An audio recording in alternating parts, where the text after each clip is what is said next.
Hello, everybody, and welcome to our xpath.NEXUS LinkedIn Live event. I'm your host, Madalina Andrei, former global mobility professional and currently partnership manager with xpath.global. For those of you not yet familiar with xpath.global, we are the first sustainable marketplace digital ecosystem in the global mobility sector. To put it simply, the first ecosystem that enables the direct relationship between local and regional experts offering specialized services like immigration, visa, social security, destination services, and corporate clients all around the world in need of such services. This is our 19th live event from the xpath.NEXUS series, a series which has its main goal to become the place where we can share best practices in our industry, learn from each other, and most importantly, grow together. This episode focuses on digital nomad visas, struggles, and success stories. Um, and we have here guests coming from 4 different countries. We have Croatia and Brazil, 2 countries that made serious and visible progress in implementing such visas, and we're going to listen to their amazing success stories. Spain, which has made some important advancements in this regard, but there is still some work left to be done. And South Africa, where we will discuss the main challenges and barriers faced in implementing such legislation. We have some great questions and answers in this session, thanks to the valuable insights from our fantastic expert panel here. Before giving the floor to my guests, I would like to thank all the attendees for joining us, for watching us. Please feel free to drop by, say hello, or leave your comments and questions live. I will do my best to incorporate everything during the session. A very big thank you to all the panelists here with me today for taking the time to join us. I know at least one of the panelists is on holiday as we speak. I would kindly ask you now to introduce yourself and your companies briefly. I think we can start alphabetically with Ian. With me, with Jan? Yes. Yeah, all right, perfect. Madalina, first of all, thank you so much for having me. Really want to thank you for the opportunity to address everybody that is watching this here today. So my name is Jan de Jong. I'm born and raised in the Netherlands, and 15 years ago I moved to Croatia.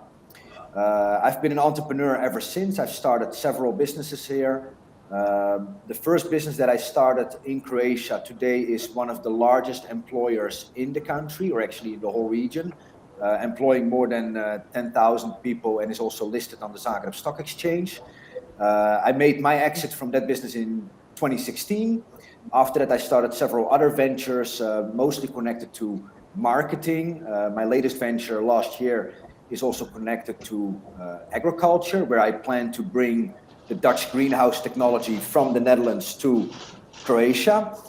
And actually something that I was quite known for in the year 2020 is the fact that I was the initiator of introducing a digital nomad visa in Croatia. And that actually all started with me writing an open letter on LinkedIn to our Prime Minister.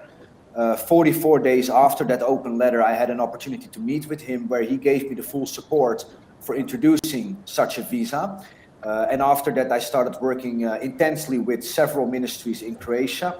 And in a matter of 6 months, we have been able to actually change 2 laws and 2 regulations, making Croatia the 2nd country in Europe and the 7th country in the world to welcome remote workers by granting them staying rights. I'm married, father of 4 children, and I always say that I enjoy living the Croatian dream. Thanks, Ian. Thanks a lot. Andreas? Hi, everybody. My name is Andreas Kriel. I am in beautiful Cape Town right now, and that's also where my company, IBN Immigration, is based. We are an African immigration provider. We have offices in Kenya, Mozambique, Namibia, and in Johannesburg and Cape Town. We purely do immigration. And I was born and raised in Europe, in Germany to be precise, and came to South Africa over 20 years ago. So a little bit later or earlier than Jan. I did suggest a digital nomad visa to our minister, but unfortunately our government seems to be less responsive than the Croatian one. So I have not heard back. And obviously the president now recently announced that South Africa is seriously looking into this. So I look forward to the seminar, and yeah, let's see what the other countries have to report. Thanks a lot, Andreas. Thank you very much. Jordi?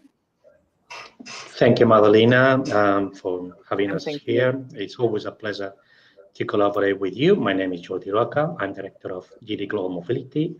For 15 years, we've been advising corporate immigration in the areas of taxation, social security, labor of immigration. And we have offices in the main cities of Spain and more than 250 employees. And we have had the chance to participate with the Spanish government, who is always very open to hear the opinion of professionals in the development of this project law for digital nomads. Spain considers themselves as a natural destination for digital nomads for a number of reasons, and we'll be very pleased to clarify and to participate in this discussion. Super. Thank you very much. Juliana? Thank you, Madalena, for having me here today. I am Juliana Ruiz, and I am based in São Paulo, in Brazil. I've been working in the industry for over 12 years now. I started advising clients with taxation matters, and then I switched to the immigration side. And most recently, I decided to launch my own project, Cargo Immigration Services. So we are a boutique firm, and we advise with taxation and immigration in Brazil. And I'm happy to be here today because we have only 3 weeks of approval of this visa. And it's something new, so it's kind of, we will discover, things in practice yet, but it will be good to hear the others and to understand a little more and share. Of course. Thank you. Thank you very much. Thanks again for joining us. We have several partners already joining us from various parts of the world. Thank you guys for watching us. Hello to everybody, and I hope you'll be enjoying the sessions. I think we can start with the home of tapas and sangria, that has quickly become one of the most popular destinations for digital nomads in Europe for several years now, right, Jordi?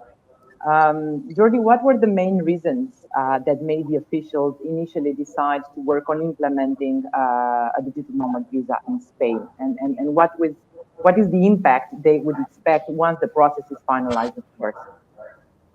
Yeah, over the past years, the successive governments that we have had in Spain have been trying to implement legal measures to facilitate the attraction of knowledge and the attraction of talent to the country, also the attraction of investment. And this is just one more step. Obviously, this is triggered by the events of 2020 on a worldwide basis. As I said 5 minutes ago, Spain considers or regards themselves as a natural destination country for nomads visa because of the quality of life, because of the cost of living in comparison with other countries in the European Union or North America, because of the geographical position. When we start working in the morning, we match with timetables in Asia, and in the afternoon we can work, or we match the working hours in the Americas. Spain is a tourism world leader, and so the connectivity of the country has very little countries you can compare with. And basically, the position of the government and the position of the ministry is that we need to continue attracting foreign knowledge, foreign investment, as a way to increase our competitivity, the competitivity of our economy, and also to revert the depopulation tendency that we have observed in the rural areas of the country. This offers us a possibility, an opportunity as a country, and that's one of the reasons that the Spanish government is mentioning. Amazing. Thanks a lot, Jordi. I think it's named Startup Law, if I'm not mistaken, correct? Correct. The digital nomad visa program is part of a broader law called Start Jobs, and it's looking again to attract talent, to attract investment, to facilitate the starting of new projects in the fields of innovation and technologies, with measures in immigration, but also in taxation, in financing, in regulations. Again, trying to ease that initial process. Yeah, yeah. What was the main client profile, let's say, of a digital nomad visa holder that the government had in mind? Who would be the main beneficiaries of such a visa? Well, that's the thing. As I said, the Spanish government is targeting knowledge, targeting investment. But when you look at the requirements determined by the law, the requirements are very, very small. So basically, anyone who is holding a university degree or is being professionally active for 3 years can benefit from this type of visa. The other requirements is that if you're an employee, your employer cannot be based in Spain, because that way you will have to process through a different type of work permit. If you're going to be a freelance, an entrepreneur, then the main requirement is that only 20% at the most of your activity or clients are in Spain. So basically, anyone who is working remotely can benefit. I would say everyone can benefit from the digital nomad visa in Spain. Super. Thank you, Jordi.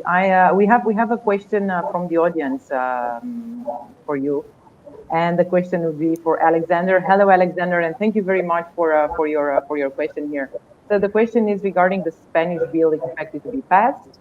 Maybe a general question related to countries that already have such bills. Do you expect workers from within the EU to use the digital normal tax advantages, even though work permit is not? I'm not sure what is the rest of the comment, but yeah. I hope you understood.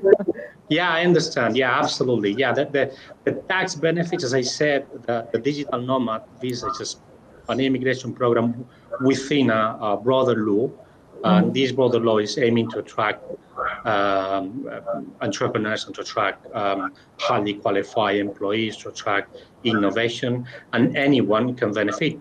Those who are coming from the rest of the countries of the European Union will still be benefited from not just the taxation, which is a very relevant part because it's a special tax regime that in the end treats legal tax residents as non-tax residents, with all the implications that it has. And all is a reduction on the corporate taxes of the companies, but also from many other benefits that this law is addressing. And I'm sorry, the other question, the other question is when it is expected. The expectations are around summer, perhaps just after summer in September. What was the impact? What is the impact expected once this is finalized? Yeah. Well, we already have thousands of international teleworkers in Spain, many of them from the European Union, because there is not this immigration component that might make it more difficult for others. The idea is still growing the numbers of digital nomads in the country. Yeah, super, Jordi. Thank you very much. I'm going across the pond right now to Juliana, and I would ask her if Brazil had the same reasons behind their decision to implement such a visa. Jordi mentioned a bit earlier talent attraction and the depopulation of rural areas. What was the Brazilian government had in mind when they decided to implement such a visa? Yes, certainly in Brazil, we have the similar reasons to attract talents from all countries in general. But on the other hand, I think it's a way of economic recovery, because the digital nomad visa is a person who is going to live in Brazil and to consume all kinds of goods in Brazil. They will rent an apartment, they will go for tourism and etc. So it's a way of create an incentive for people to come to Brazil and to spend some time here. Also, they can benefit because they are not going to be fiscal resident for 183 days. So this is another advantage until now, because we only have 3 weeks of approval, as I mentioned to you. But this is regarding the immigration authorities. We still don't have a normative resolution or a law from the fiscal side. And so for now, they are not going to be considered as fiscal residents. So, but I think this is a way to create incentives to people to come to Brazil. And we see a lot of demand of entrepreneurs, self-employed people, and people that just want to, have a good time here and spend time at the beach. Do you have For a an client example, profile, working. Juliana? Yes, usually this is the people that are looking for our support. Entrepreneurs, we see a lot of people that want to invest in Brazil, and at a first step, they want to come and to spend some time, to understand the dynamic of the country and how the things are here in reality. And self-employers also, we see a lot of this young generation, TikTokers, Instagrammers. We see a lot of them that just want to have a good time here and to know the beaches and the places, the things that we have to offer. And this is the main population that have been looking for our support. But on the other hand, we see a lot of movement of the companies, because not all the companies are now able to provide the for the employees to work remotely, but they are also trying to understand if, for an example, a person who works for a company on the same economic group abroad, they can come to Brazil and spend some time here, considering the scenario that they are not going to work for this Brazilian company, they can do that or not, because we see a lot of demand in this way. So we usually, generally, are that people. I see. Thanks a lot. Thanks a lot, Juliana. We have a lot of comments here coming from all over the world, as I said. We have Funke. Thank you, Funke, for your question. I think Funke's question is directed to Jordi. If we have a link to apply for the visa, would you please share? I'm currently working remotely and would love to explore other cultures. Or if it's not necessarily directed to Jordi, it might be directed to Juliana. Hello, Lina. Thank you very much for watching us. And we have another question coming from Kaushik. Is this type of visa only to attracting investments and freelancers? As mentioned by Jordi, this may not be applicable for employees who want to work from such locations where their employer have an office. Let me clarify that, Madalena. Perhaps I explained myself incorrectly. The digital nomad visa as a type of work permit is addressed for people who work for employers who are not in the country, which are not in the country. Obviously. But for those who are going to be, hopefully we all understand that. Yeah, but there is a Spanish telework law. So any employee can telework from Spain if the company is in Spain. And so in the case of those who want to telework and who reach an agreement with a company, because at the end of the day, this is a matter of getting to reaching an agreement with a company, that's a perfectly possible possibility in Spain. That's actually very common. Thank you, Jordi. And another question from Natalie Marshall.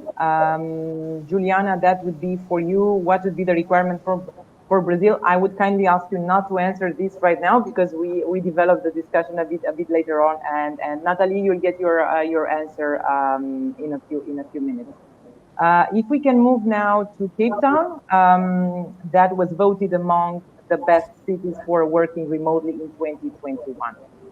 Andreas, we know South Africa is still yet to implement such a visa. We'll discuss about it in more detail later on.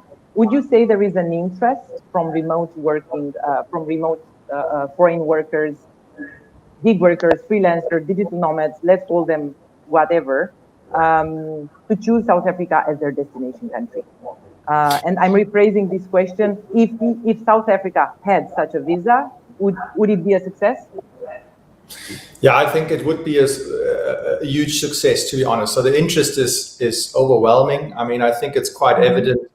Firstly, we're in the southern hemisphere, so a lot of Europeans can escape their winters. All right, so that's number one. The living costs are low, and the standard of living is extremely high, at least if you have enough income. And then obviously we're in the same time zone like Spain, so the advantages Jorge was already mentioning with Asia and the east coast of America and South America is applicable to South Africa, and that's why we also have so many call centers here in Cape Town. And then I think Cape Town is probably the leading city in Africa, at least when it comes to startup environment and digitalization, competing maybe with Lagos and Nairobi. But there's a sincere cluster and quite a lot of knowledge and universities here. So obviously the freelancers I think are important to mention as well. You know, it's people who would work for companies overseas. But yes, the interest is there. We're getting daily inquiries. When are we starting with that? Wow. And I think it's really important that South Africa moves ahead because obviously lots of other very attractive countries having this visa. And I think if South On Africa... the same time zone. Yeah, I think in the same time zone, exactly. Maybe not in the southern hemisphere, but I mean, for instance, Mauritius. I mean, Mauritius started roughly a year ago with their premium visa, right, which is pretty much a digital nomad visa, if you want to call it that way. And Mauritius is a nice place to go as well. So I think South Africa should kick into gear and really get this going. And it's fairly simple to implement, but I mean, one of your, I think, later questions. So I don't want to jump in. Yeah. Have you thought about the client profile, Andreas? Is it similar to what we heard in Spain and Brazil? Yeah, I think there's not young entrepreneurs, young workers who have the flexibility. I think even young families with children. I think some of the COVID policies in some European countries have led to some frustration. So we have a lot of clients here who say, well, I want to put my children for half a year into a school and actually let them visit a school. So that also speaks for it. But I think it's quite broad. I don't think there's a typical type of people coming.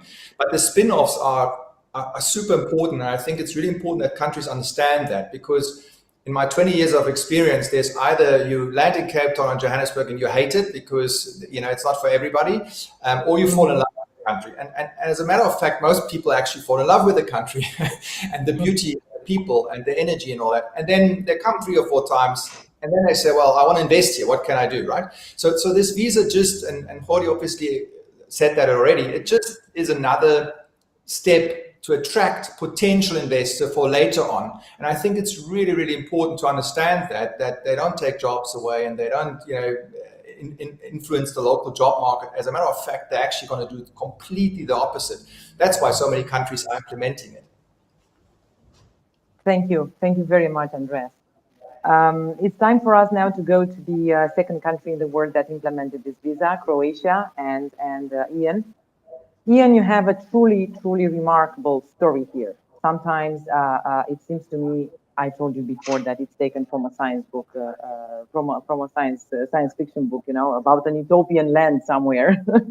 So you're a Dutch entrepreneur. So you're a foreigner settled in Croatia, and you were the one basically setting things in motion by addressing an open letter, and not anywhere but on LinkedIn. And not to anybody, but to the Prime Minister directly. And if I'm not mistaken, it took only 45 days, right, for the government to announce that they would push for digital nomad visa introduction. Now, no matter how often I repeat this phrase in my mind, I still can't believe it, right? I have a series of questions now which are interrelated. The first one, why did you get involved? Right? What was behind your decision of getting involved in this project, and what did you expect out of it? Yeah. So, I mean, just for example, like Andreas fell in love with South Africa. I had my reasons to fall in love with Croatia, and my wife is Croatian. My children, I have 4 children. They're obviously half Croatian, half Dutch. But we do plan our future in this country. And if I look at this country, I see on one hand a lot of challenges, and at the same time, I see a lot of opportunities. And, I guess that we as a Mediterranean country, just like Spain, for instance, we are dealing with very similar challenges. We're dealing with, first of all, we as economies, we are very much depending on tourism. Croatia depends for about 20% of its GDP on tourism, which in my opinion is way too much. We are too dependent on tourism. Then, of course, when we were all entering into this global pandemic and we all had to be in lockdown, the Croatian economy was severely damaged because people could not come to Croatia. And at that very moment, I was actually asked to participate in a virtual panel on the subject of tourism. And I was going to get the question, what we can do to turn this country, so Croatia, into a year-round destination. And just prior to that question, I was reading up on some articles written by Total Croatia News reporter Paul Bradbury. And my eyes fell on the words digital nomad tourism. And to me, it all just made so much sense that, now that we all are forced to work fully remote, if you have to anyway work remotely, then why would you not want to work from Croatia? Especially if you can do that on a German, Swiss, American salary or whatever. If you can take that job with you to Croatia, then why not to work from there? And we are dealing with a severe brain drain in this country. So a lot of young and talented people are leaving this country. And I thought by myself, if we are able to welcome those remote workers, remote work professionals, then we can actually reverse the brain drain, and we can, for a change, we can actually bring young and smart and talented people to Croatia. And, for me, it all just made so much sense. I started promoting this initially on my LinkedIn profile. I got a lot of support from the people that were following me on LinkedIn. And after getting more and more support, that's when I wrote the open letter to the Prime Minister.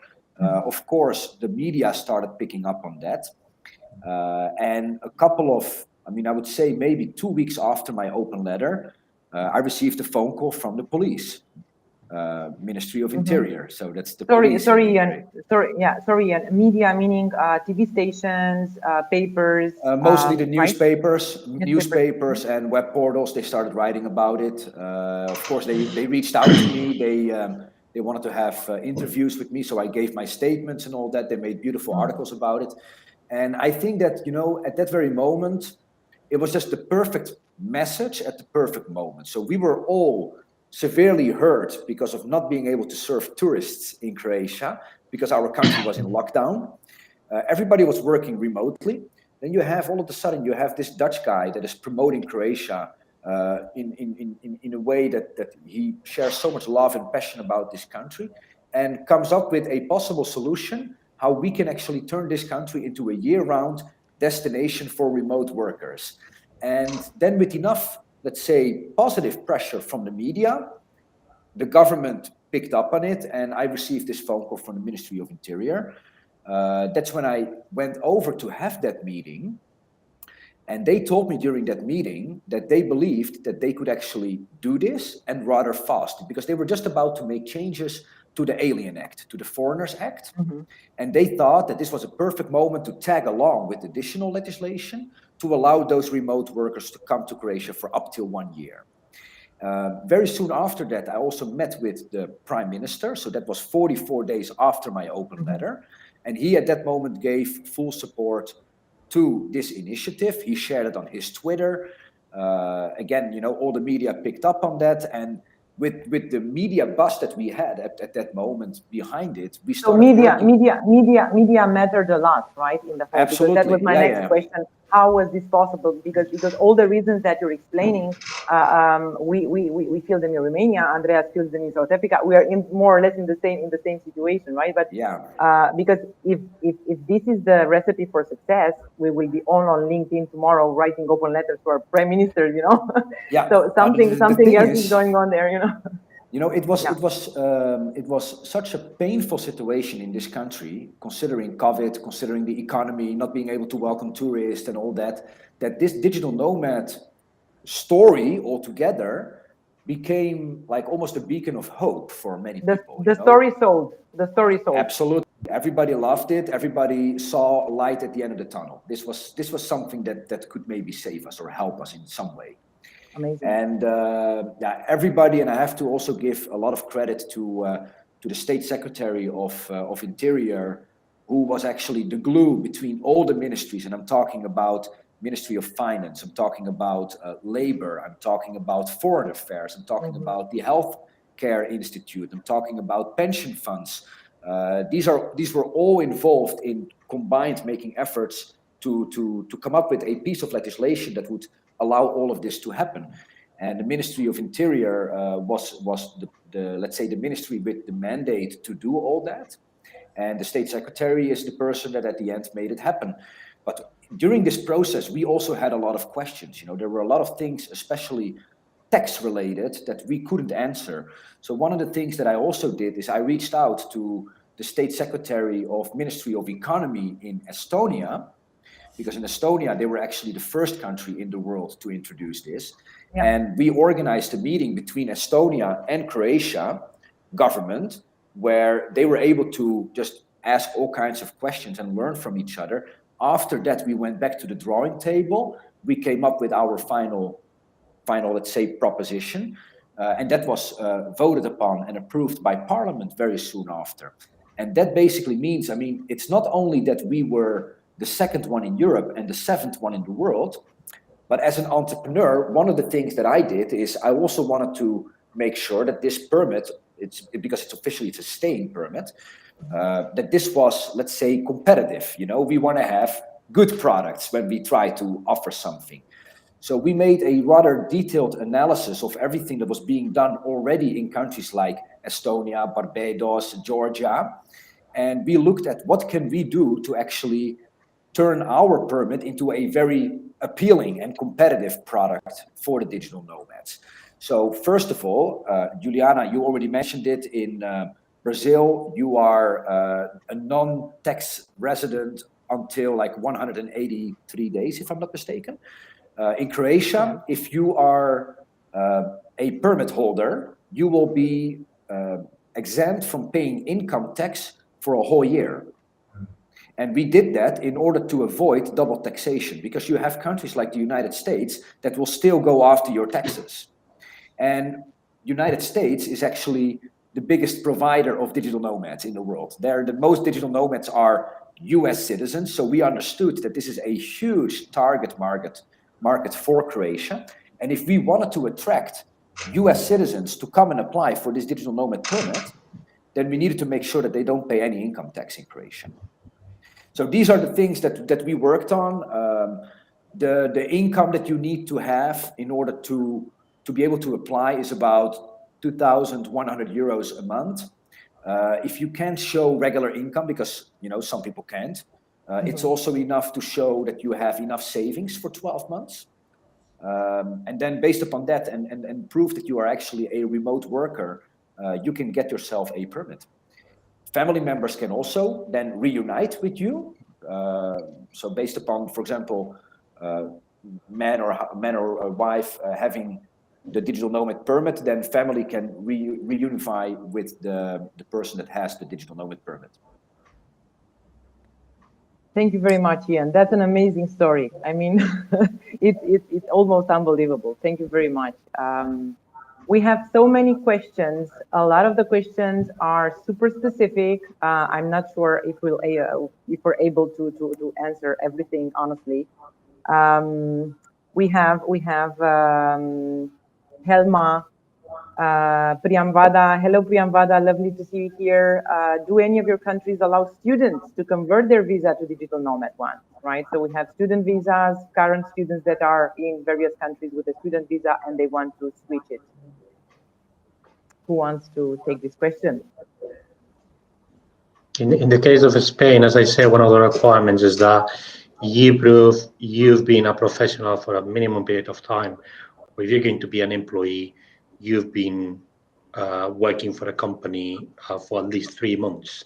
So in the case of Spain, if you're a student and you're studying in Spain, but in parallel, you've got your own business, you can definitely modify into a digital nomad, or you will be able, once it is enforced, to modify into the digital nomad. But the requirement is that you can prove you've been working and you've been a professional for a minimum period of time. We also have another question. Thank you very much, Jordi. We get questions from our young employees hired in the Netherlands with a contract and payroll in Netherlands to do remote working, and they want to use the digital nomad visa by themselves. We worry that we as a company will have risk responsibilities from tax and social security. I guess, I'm sorry, I don't see the full comment here. Sorry, just let me say that that's one of the main questions everyone, particularly from the corporations, should raise, because that's a very important one, and that's one of the main challenges to have all of this working. I mean, the risk of permanent establishment is not something small, and how these social security contributions will be structured, because international remote working cannot be considered as secondment, so there will be linked to the national legislation in terms of labor and social security. How foreign entities, foreign employers are going to process the social security, that is a question that needs to be clarified. Sorry for talking too much, Madalina. Thank you. If I can also, please, Andreas. Yeah, so I also foresee this a major point South Africa would have to come up with some sort of tax exemption, because we also have the rule 183 days, you don't have to pay income tax, okay, international rule, similar to Brazil, and over that there is actually some tax liability. As a matter of fact, you might even establish a physical branch by just sending an employee here, right? I mean, that's why the EOR companies, employer of records, are becoming so popular, because obviously they're the rising stars. Yeah. You know, they're offering a solution for it, right? But so I think to successfully implement something like that, you need at least for 1 year a tax exemption, so you don't have the double taxation problems Jan was already talking about, and Mauritius has done it. So I think South Africa should also go into that direction. And as a matter of fact, there is actually a proposal from the Western Cape government. So the Western Cape government obviously is the province where Cape Town is. So it is not a big surprise that this government has put a suggestion forward about a year ago, and it has not been answered yet. But yeah, the tax exemption there plays a big role, and I think it's important. Yeah. Andreas, thank you very much. You mentioned just a couple of seconds ago, actually a bit earlier as well, that you have suggested this digital nomad visa to the South African government, right? 2 years ago, if I'm not mistaken. And the Western Cape government also submitted the draft remote working visa proposal. What was the exact response to those efforts submitted so far? What do you believe holds the government back, if you can share with us, of course? Is it that it's super difficult to implement, or is it something else? So maybe my approach was a bit old, and I should have followed Jan's approach through LinkedIn in public. And I mean, I listened to his story, and I think I can improve a little bit on my public relations here. But I basically submitted a paper to the minister's office, basically. But there was no response really. But look, it was COVID, and it was obviously a crisis. So I mean, I don't take this personally. But it was picked up by the Western Cape government. They have their own suggestions. I do think, and to answer your second part of the question now, our president has now, in our State of the Nation address, which was last week, has announced that they will introduce a digital nomad visa. Now, before the audience gets their hopes up too high, this can still take quite a long time. Just because the president says so, it doesn't mean it gets implemented within a week or two. But clearly, it is on the radar screen of the president and the president's office. So I do think, for the reasons we have talked about, it will come, and it will probably come sooner than later, okay? Because South Africa is very sincere about attracting international investors and being open for international business. It would be very easy to implement, to be honest, because in our legislation, the definition of work is already kind of excluding the digital nomad workers, because we included in the definition of work within the Republic of South Africa, and obviously that's not the case if you work completely externally for an external company. we have other long-term visitor visas, for instance, for international teachers or artists or sports people, right? And you could literally just add another subcategory, and it would be fairly easy to implement, and the documents would be in line, I think, with all the other countries we're talking here about. So medical insurance, maybe, maybe a police clearance certificate, the proof of income, and the proof of being employed. I think that's the crucial one. And I think the last point is it's very, very important that families are allowed to come with. So I think that's really, really important that, not just the breadwinner can go, because then nobody comes, right? I mean, you want to take your family with, and yeah. But I'm very positive that this will happen, because I saw it in the suggestions of the Western Cape government. Amazing. Thank you. Thank you very much, Andreas. And thank you very much, Steve Asher, for your question. The question is how such visas would be attractive as options for employers.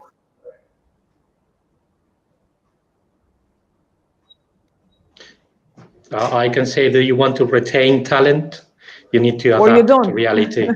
Or you exactly. don't. Yeah.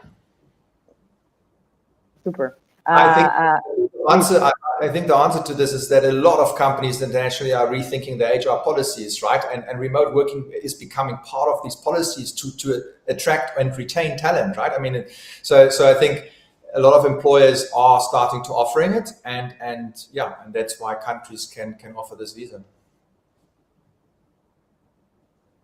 Steve also has another question. Thank you very much, but has another question regarding the PE issues and digital nomad employees.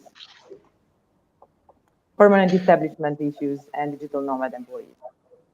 Yeah, well, perhaps Juliana can say, but from my point of view, all that the tax agencies, national tax agencies, should do is just keep the criterion that they kept over the years until 2 years ago. And clarify that if a company has not activity in one country, then it doesn't really matter if there is an employee working from that country, because it is not a permanent establishment. This is what is being put on doubt, and this is what is creating, uncertainty. Thank you, Jordi. Juliana, getting back to one of the question, one of the attendees asked a bit earlier. What would be the main requirements for Brazil in brief? I know you recently implemented the visa, and after you tell me the requirements, you tell all of us the requirements. I would be really interested in learning about the reaction once it's been implemented.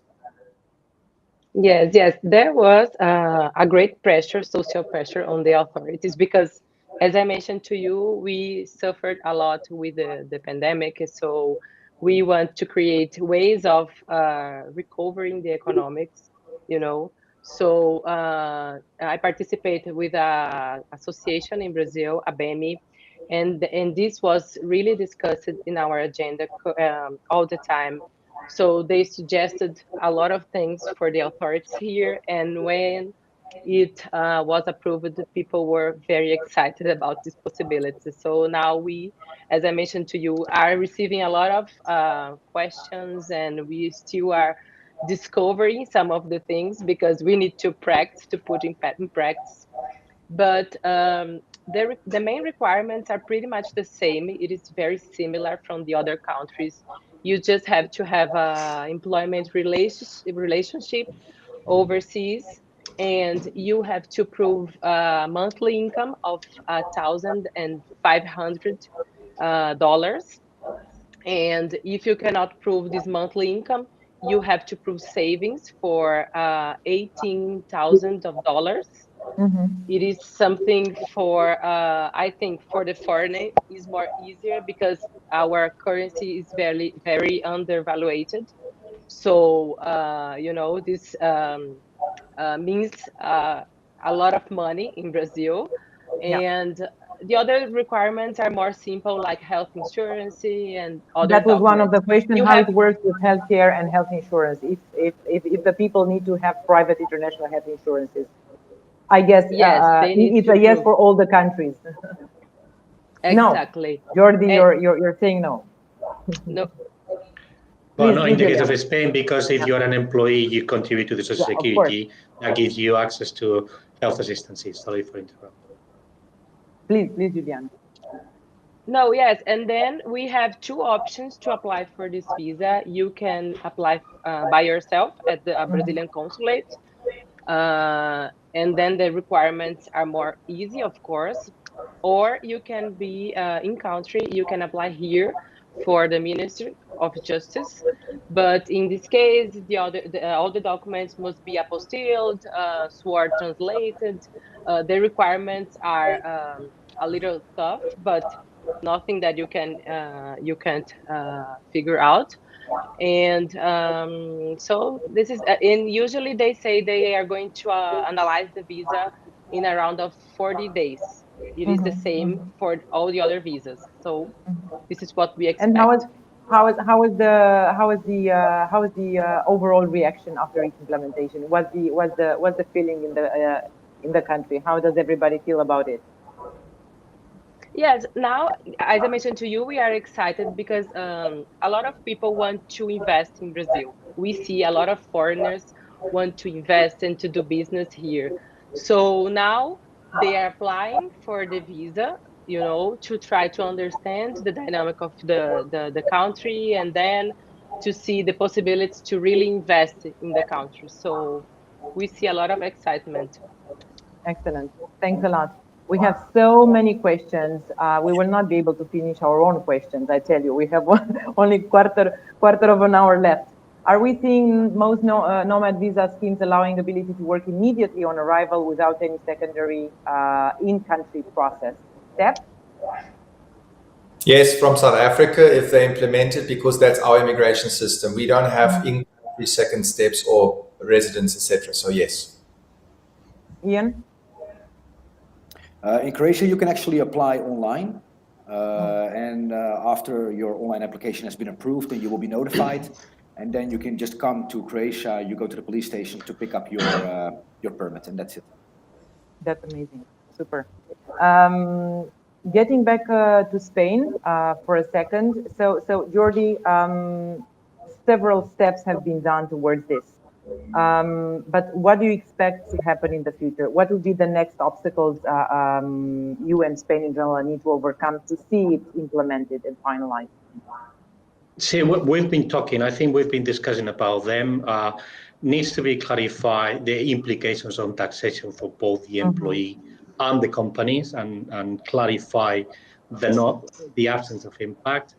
And then Spain needs to, I think they need to, or we need to facilitate the obtaining of a corporate digital certificate for companies so they can comply and interact with the Spanish public administration in terms of social security contributions remotely, as a non-residents.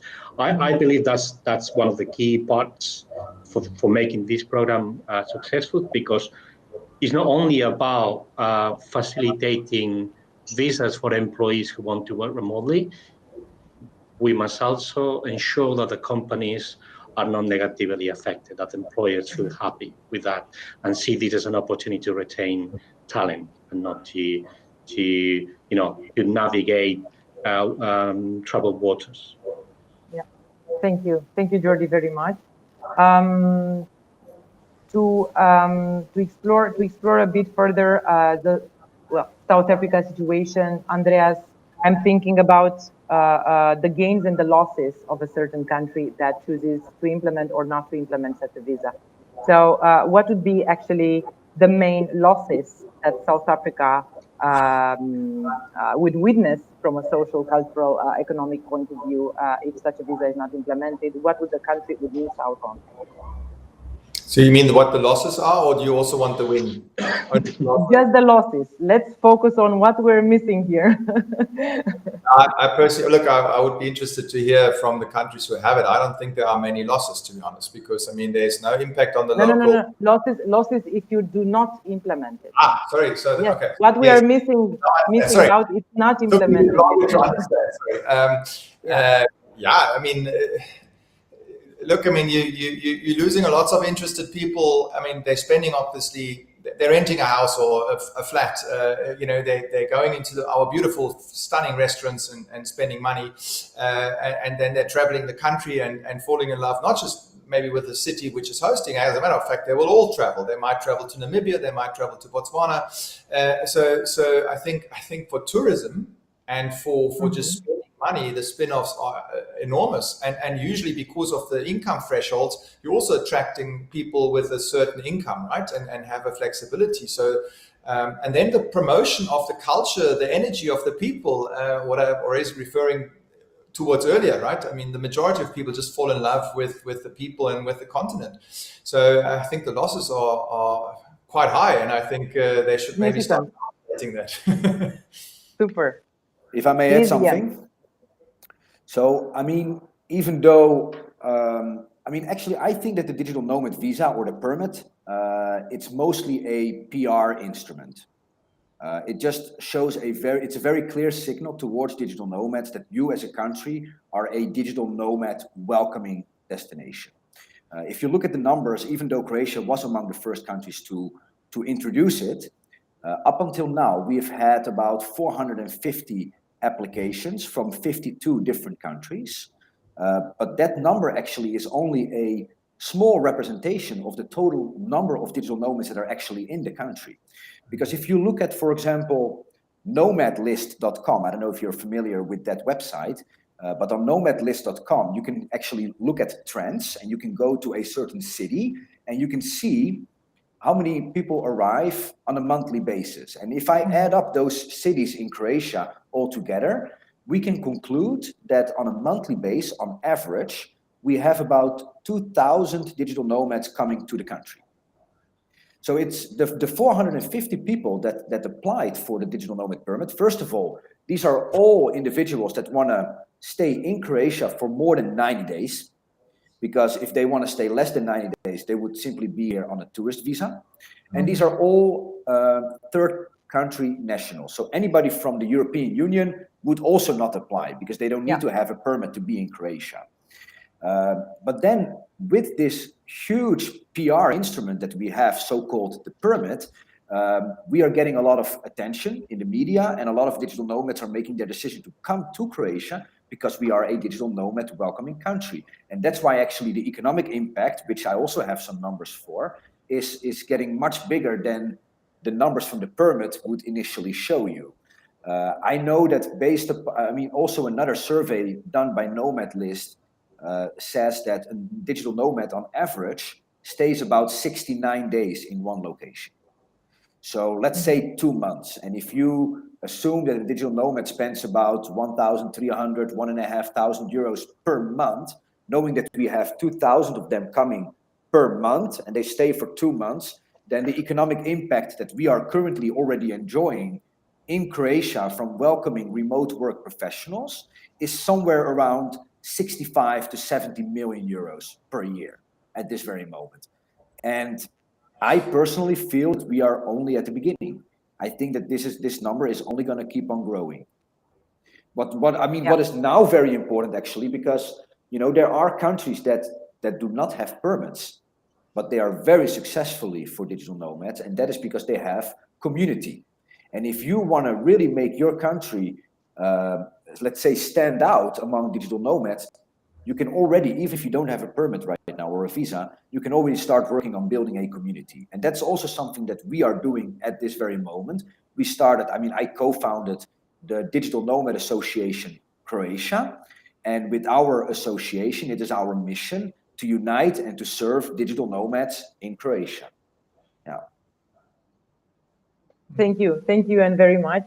You mentioned at some point the word community, and that made me think of a very important question I had to ask you, and it would be actually a question for all of you. Imagine because we have amazing destinations. All of your countries are amazing destinations for nomads or freelancers or gig workers or so on and so forth. I'm curious to know more about how they were actually received. That would be in case of Croatia. You have already experienced, and I assume you have some data. How were the people received in the local communities? Or how do you expect these people would be received in the local community in the case of Brazil, South Africa, or Spain? I don't know. with open arms, with a bit of fear. You know, the foreigners are coming, they're taking our jobs, so on and so forth. You know the. If you can share with us, please. Who? Me? Everybody who wants to start, please, you can start. I've spoken already a lot, so if somebody else wants Yes, to. Juliana?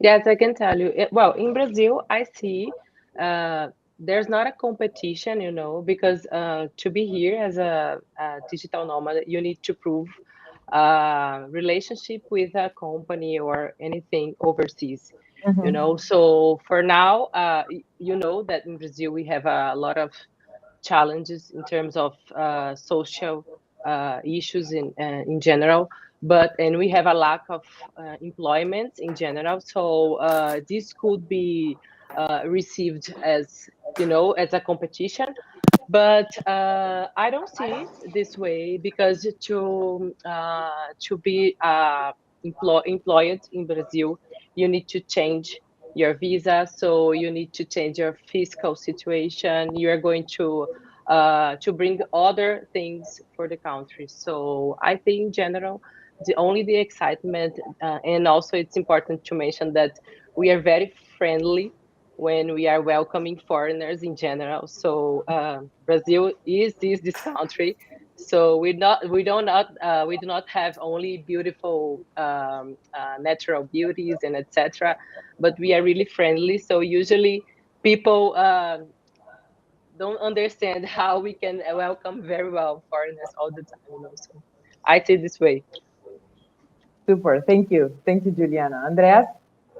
Yeah, I think we're a major tourism hub, right? So I think we would be very well. I know, not think.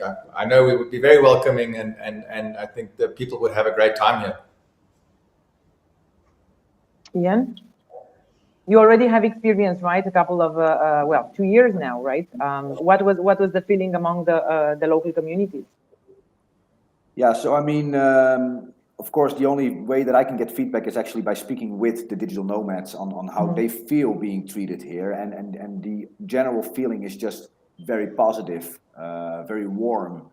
Of course, also from my position as a president of the Digital Nomad Association, we also fulfill a role that we are actually representing digital nomads, not only towards the government, but that we are also getting the private sector involved. So, for example, we had meetings with Croatian Telecom to see if there's special offers that they can make in offering unlimited mobile data for digital nomads, special packages, which they've done. I mean, they've come up with special propositions for digital nomads. We are talking with companies like Flixbus, which is obviously a transportation company, to see if they would want to offer special discounts for digital nomads.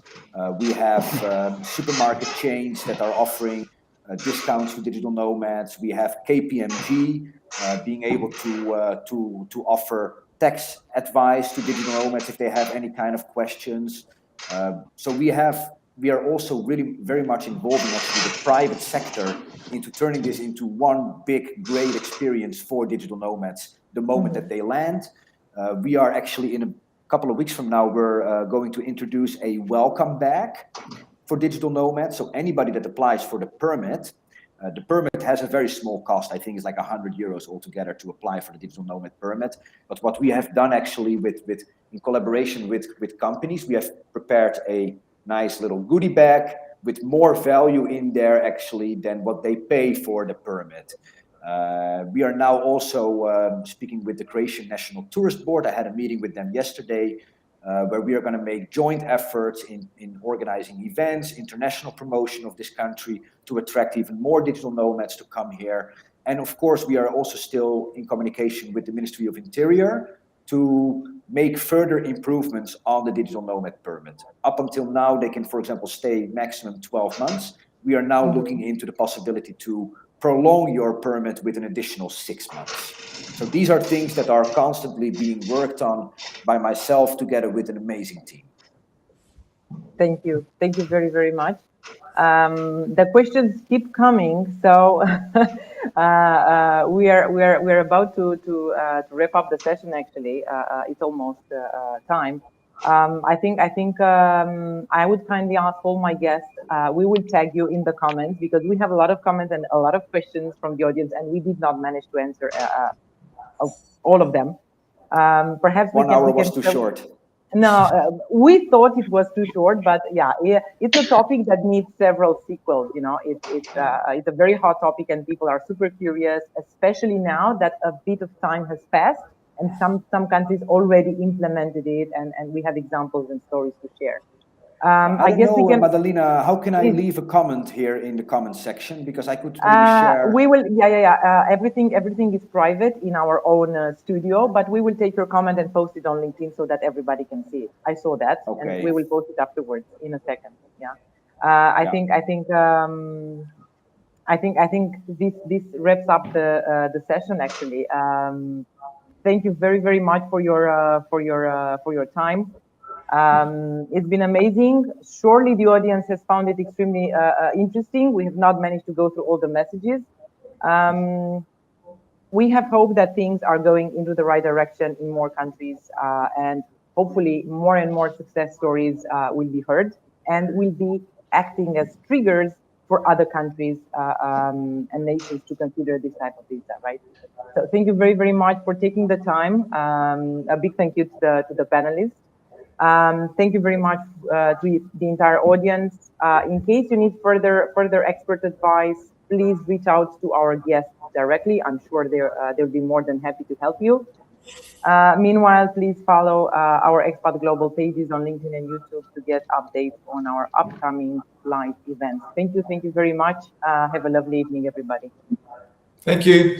Bye. Bye-bye. Thank you, everyone. Thank you. See you.